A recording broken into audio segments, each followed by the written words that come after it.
Bueno, los ejes tienen que ver con definir lo que para nosotros es un genocidio, ¿no? Lo que significó la avanzada del ejército sobre los territorios mapuches, y también hablamos en términos comparativos de lo que pasó con otros pueblos originarios en el país, porque no es solamente el mapuche, digamos, un caso aislado, sino que el Estado tuvo esta política genocida para todos los demás pueblos originarios del país.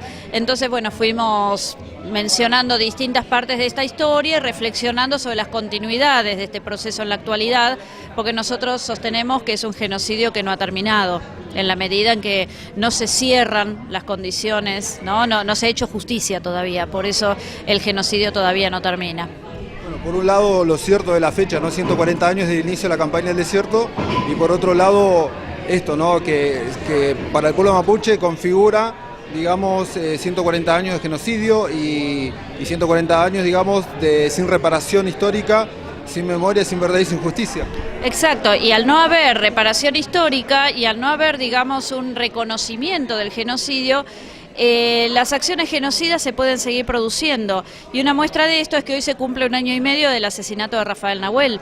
Y tiene que ver con esto, con que el Estado se sigue cobrando víctimas. Entonces nosotros no podemos decir que es algo que pasó hace 140 años y por lo tanto es un tema que ya pasó y que no vale la pena preocuparse por eso, porque es algo que todavía se sigue produciendo en cierta medida, en la medida en que no han cambiado esta disparidad de poder y este proyecto, digamos, tan excluyente que deja a los pueblos originarios por afuera del proyecto del Estado. Bueno, ¿qué se puede decir a la sociedad que se niega, digamos, a reconocer que fue un genocidio el inicio de la campaña del desierto? Sí, más que la sociedad yo diría que el Estado y sus instituciones. La sociedad en sí está cambiando bastante. En los últimos años yo veo que hay un cambio y que hay muchas más personas en la sociedad dispuestas a enterarse o a testimoniar, en el caso de que ya lo sepan, porque la mayoría de los pueblos originarios saben lo que les pasó, lo que pasa es que no han tenido la oportunidad de decirlo.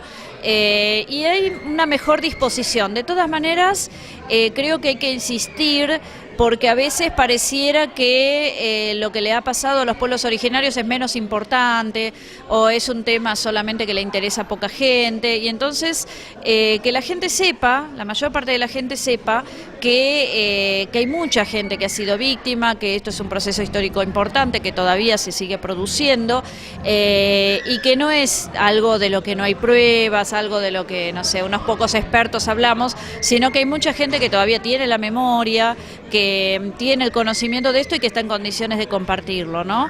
Para que, bueno, aquellas personas que tienen interés también se sientan, digamos, apoyadas para poder darle el testimonio de lo que ha pasado, porque muchas veces hay gente que sabe cosas, pienso, ¿no? Hay gente que está en las comunidades y que no habla porque piensa que a nadie le interesa escucharlo, ¿no? Bueno, que sepan que es importante que hablen, que es importante que den su testimonio.